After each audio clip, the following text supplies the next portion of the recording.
με το Διαμαντίδη να μοιράζει την τρίτη του assist. Όσο και αν ακούγεται παράξενο ή αδόκιμο, πρώτος πασέρ του Παναθηναϊκού απόψε είναι ο Μαυροκεφαλίδης με 5 assist.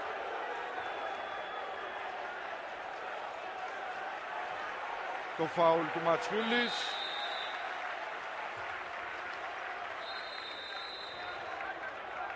Time out από τον Βαγγέλη Αγγέλου με 1:39 για το τέλος. Αν είδα καλά και το πήρε ο Αγγέλου και όχι ο Πεδουλάκης.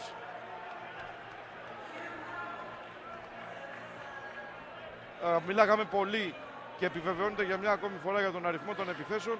Δείτε πώς άλλαξε το σκηνικό και γιατί ο Παναθηναϊκός που συνεχίζει να σουτάρει με αρκετά καλά ποσοστά ευστοχίας, ειδικά στα δίποντα, έχει πάει στο συν 14. Ο Άρης για πολλή ώρα είχε 4-5 επιθέσεις περισσότερες από τον αντίπαλό του και ακολουθούσε.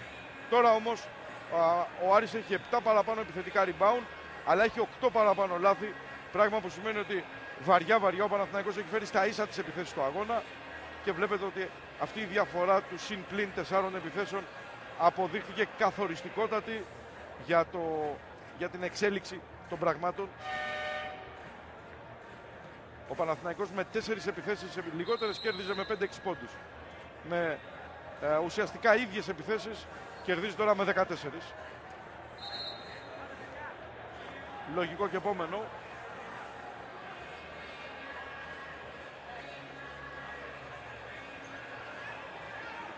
Ένα και 39 για το τέλος. Παναγιώτη, να σε ακούσουμε, γιατί μάλλον σε ακούμε για τελευταία φορά, μια και δεν πιστεύω να υπάρξει άλλο time out. Και φαίνεται πως ο Βαγγέλης Αγγέλου δεν εγκαταλείπει ποτέ τη μάχη, παρά το γεγονός ότι είναι ελάχιστος ο χρόνος και μεγάλη διαφορά. Ζήτησε τρίποντα τώρα από τους παίκτες του, με πρώτη επιλογή τον Ασημακόπουλο, δεύτερη επιλογή τον Βεζένκοφ και είπε χαρακτηριστικά δεν τελείωσε τίποτα. Πρώτη επιλογή στα σουτ τριών τον Ασημακόπουλος. Ναι. Καλά.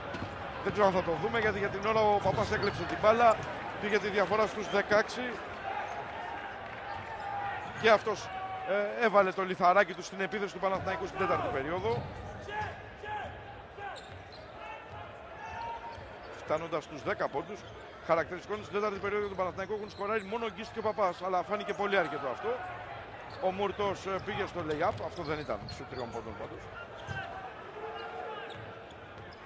1 και 10 για το τέλος.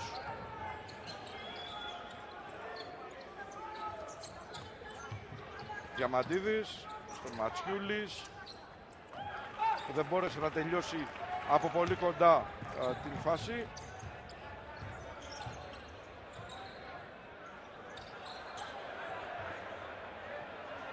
Ο Άρης καθυστερεί, αλλά και να βιαστεί δεν έχει να κερδίσει πια τίποτε παρά μόνο να μειώσει τη διαφορά.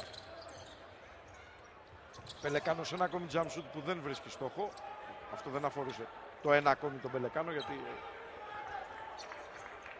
έχει σκοράρει 9 πόντους. Το ένα ακόμη που δεν βρήκε στόχο αφορούσε συνολικά τον Άρη της τέταρτης περίοδου. Με την πολύ ισχνή επιθετική παρουσία και συγκομιδή των 7 πόντων. 15 για το τέλος. Μούρτος, δεν ξέρω αν ο Άρης θα κάνει την επίθεση. Θα την κάνει.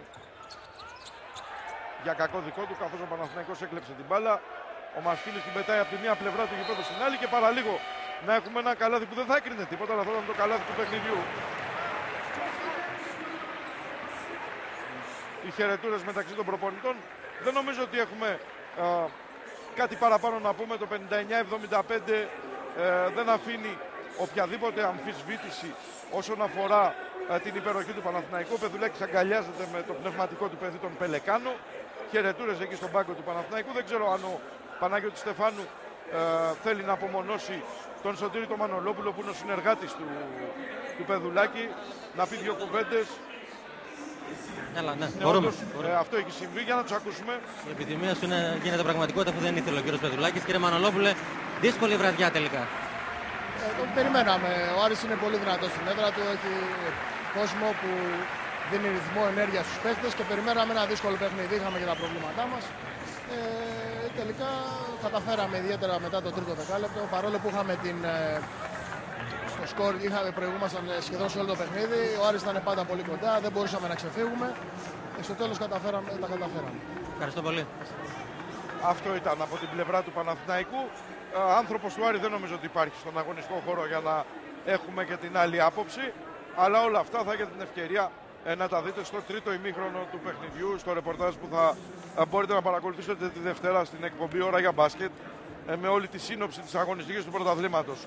Ο Παναγιώτης Στεφάνου, που ήταν παρέα μας στο ρεπορτάζ, θα φύγει δρομέως για να πάει στην Τούμπα, όπου τον περιμένει το ποδοσφαιρικό ντέρμπι. Έχει δεύτερη βάρδια εκεί, δεύτερο μεροκάματο.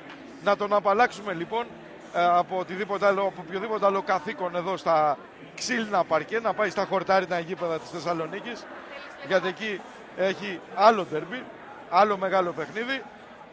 Να πούμε ότι δούλεψε εδώ μια ολόκληρη ομάδα ανθρώπων, το βαν των εξωτερικών μεταδόσεων, που σας έδωσε εικόνα και ήχο.